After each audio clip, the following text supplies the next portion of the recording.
Selamat pagi semuanya. Kami dari kelompok 6 ingin mempresentasikan hasil diskusi kami dengan judul Gelombang Elektromagnetik. Di sini, kami membaginya menjadi 3 bagian. Yang pertama, pengertian gelombang elektromagnetik. Yang kedua, percobaan Hertz tentang gelombang elektromagnetik. Dan yang ketiga, spektrum gelombang elektromagnetik. Yang pertama, pengertian gelombang elektromagnetik. Gelombang elektromagnetik adalah gelombang yang memancar tanpa media rambat yang membawa muatan energi listrik dan magnet atau elektromagnetik. Contoh dari gelombang elektromagnetik sendiri adalah teknologi ronsen, microwave, dan sinyal yang diterima oleh smartphone. Adapun cepat rambat gelombang elektromagnetik berdasarkan persamaan rumus Maxwell, yaitu C sama dengan 1 per akar dari epsilon 0 dikali mu 0 sama dengan 3 dikali 10 pangkat 8 meter per sekon. Epsilon di sini menggambarkan permitivitas listrik dengan nilai 8,85 dikali 10 pangkat min 12 kolom kuadrat per Newton meter kuadrat.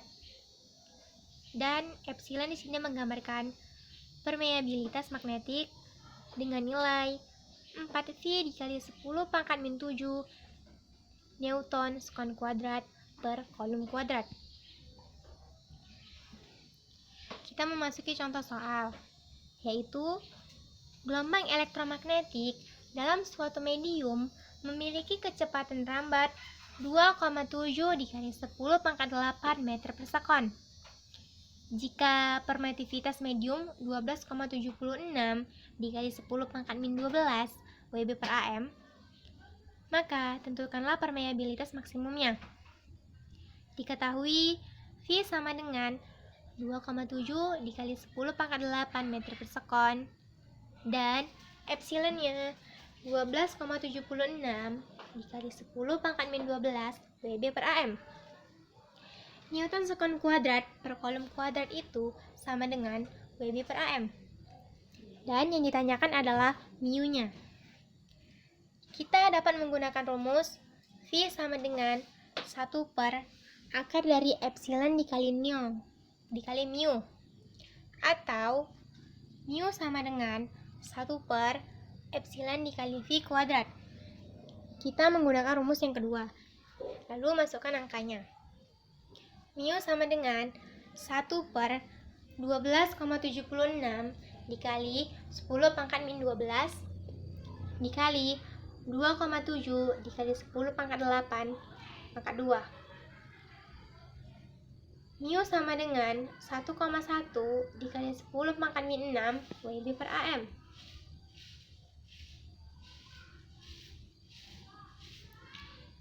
Yang kedua, percobaan Hertz tentang gelombang elektromagnetik. Telah kita ketahui bahwa Maxwell belum dapat membuktikan hipotesisnya dalam kurun semasa hidup dirinya. Hal itu membuat seorang yang bernama Hertz untuk pertama kalinya menguji hipotesis Maxwell dalam gelombang elektromagnetik pada tahun 1887. Beliau bernama lengkap Heinrich Hertz. Ia bereksperimen menggunakan beberapa rangkaian peralatan, seperti gambar yang dapat kita lihat di bawah ini. Ketika saklar es digetarkan, kumparan Ruhmkorff menginduksi tegangan pada kedua elektroda bola tersebut, yaitu pada sisi A. Akibatnya, muatan loncat secara bolak-balik dari satu bola ke bola yang lain dan menimbulkan percikan. Ternyata, kedua elektroda bola pada cincin kawat di sebelahnya, pada sisi B, juga menimbulkan percikan. Ini menunjukkan bahwa energi gelombang yang dihasilkan oleh gerak bolak-balik muatan pada kedua elektroda yang pertama telah berpindah pada elektroda yang kedua, yaitu pada cincin kawat tersebut. Gelombang ini kemudian diukur kecepatannya dan tepat sama dengan hasil perhitungan Maxwell. Selain itu, Eksperimen Hertz juga menunjukkan sifat-sifat gelombang dari cahaya, yaitu pemantulan, pembiasan, interferensi, difraksi, dan polarisasi. Oleh sebab itu, hipotesa Maxwell telah terbukti kebenarannya melalui eksperimen Hertz. Demi mengenal jasa Hertz, satuan frekuensi dalam satuan internasional ditetapkan menggunakan nama Hertz atau dengan simbol Hz. Yang ketiga, spektrum gelombang elektromagnetik. Spektrum gelombang elektromagnetik adalah susunan semua bentuk gelombang elektromagnetik berdasarkan panjang gelombang dan frekuensinya.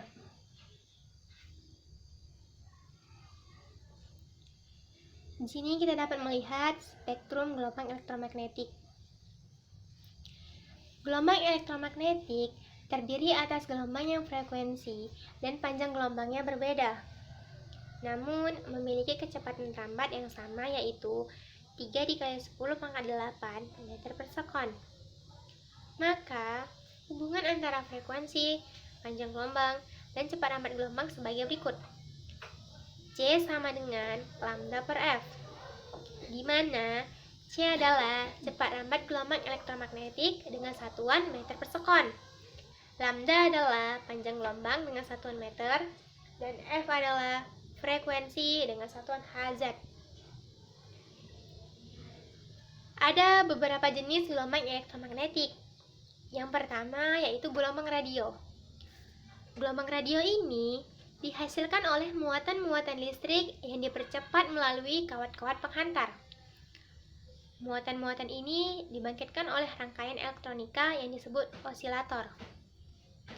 Gelombang radio ini dimanfaatkan untuk teknologi radio, televisi, telepon, dan juga radar.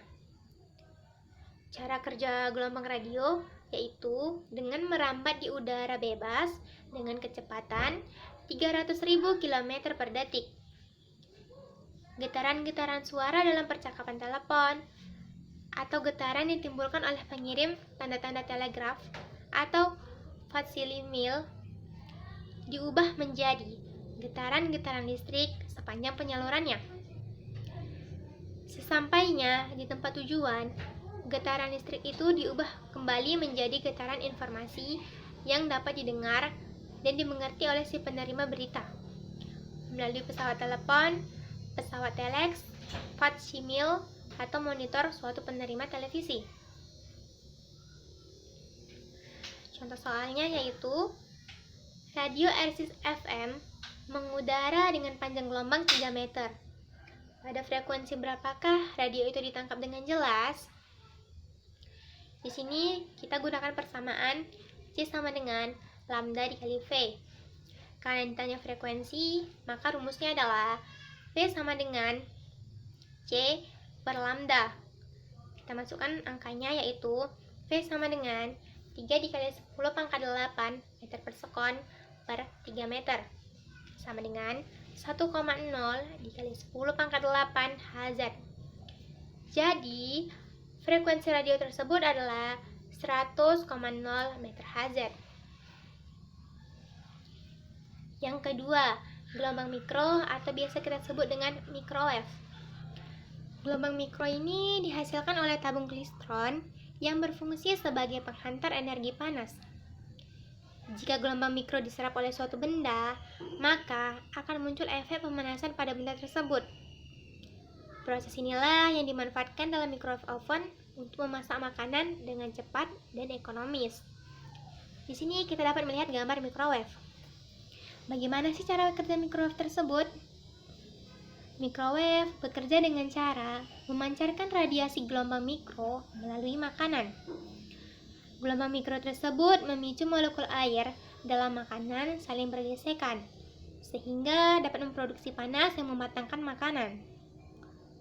Oleh karena itu, makanan yang memiliki kandungan air tinggi, seperti sayuran, dapat lebih cepat matang.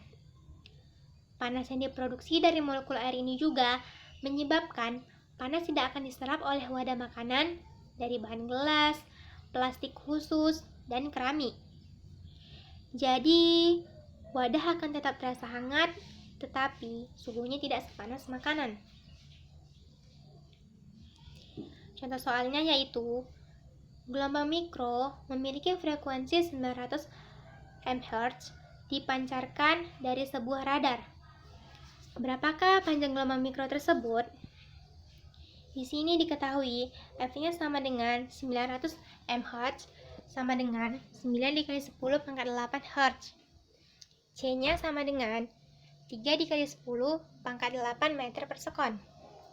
Yang ditanyakan adalah panjang gelombang. Maka kita gunakan rumus panjang gelombang sama dengan C per F. Kita masukkan nilainya. Panjang gelombang sama dengan 3 dikali 10 pangkat 8 meter per sekon dibagi 9 dikali 10 pangkat 8 Hz sama dengan 0,33 meter. Yang ketiga yaitu cahaya tampak atau visible light. Cahaya tampak adalah gelombang elektromagnetik yang dapat terlihat oleh mata kita seperti merah, jingga, kuning, hijau, biru, nila, dan juga ungu. Cahaya yang memiliki panjang gelombang terbesar adalah yang berwarna merah dengan panjang gelombang 620 nanometer hingga 750 nanometer. Sedangkan cahaya yang memiliki panjang gelombang terkecil adalah yang berwarna ungu, yaitu 380 nanometer hingga 450 nanometer. Di sini kita dapat melihat gambar dari cahaya tampak tersebut. Yang keempat adalah inframerah. Inframerah adalah gelombang elektromagnetik yang tidak hanya dipancarkan oleh matahari, namun dipancarkan juga oleh makhluk hidup. Inframerah sendiri digunakan dalam teknologi penglihatan thermal, sistem keamanan, remote control, dan juga pemetaan debu antar bintang. Ini adalah gambar dari inframerah tersebut. Yang kelima adalah sinar UV atau ultraviolet. Sinar ini dihasilkan oleh atom atau molekul dalam nyala listrik. Matahari adalah sumber utama yang memancarkan sinar ultraviolet di permukaan bumi. Sinar ultraviolet bersumber dari matahari, atom, dan molekul dalam nyala listrik. Salah satu manfaat sinar ultraviolet adalah untuk mendeteksi uang palsu. Alatnya yaitu kita dapat melihat pada gambar yang di bawah. Prinsip dari kerja detektor uang ini adalah memanfaatkan sinar UV yang dihasilkan oleh LED UV. LED ini bukan LED biasa yang sekedar memancarkan cahaya, tetapi LED UV juga memancarkan cahaya ultraviolet. Jika cahaya ini menerpa atau mengenai objek yang ada bahan cetak dari tinta ultraviolet, maka hasil cetak tinta ultraviolet dapat terlihat oleh mata, di mana tinta ultraviolet ini secara biasa tidak dapat dilihat oleh mata. Yang keenam adalah sinar gamma. Sinar gamma adalah sebuah bentuk berenergi dari radiasi elektromagnetik yang diproduksi oleh radioaktivitas atau proses nuklir atau subatomik lainnya seperti penghancuran elektron-positron. Salah satu manfaat dari sinar gamma adalah untuk pengobatan kanker dan tumor. Di sini ada gambar yang memperlihatkan alat untuk mengobati tumor.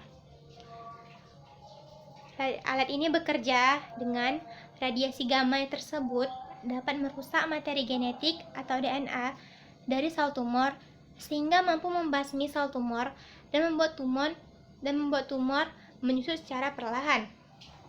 Yang terakhir adalah sinar X. Sinar X ini bersumber dari tembakan elektron di dalam tabung ruang hampa. Salah satu manfaatnya adalah untuk ronsen. Seperti gambar yang diperlihatkan, ini adalah gambar ronsen, gambar hasil ronsen.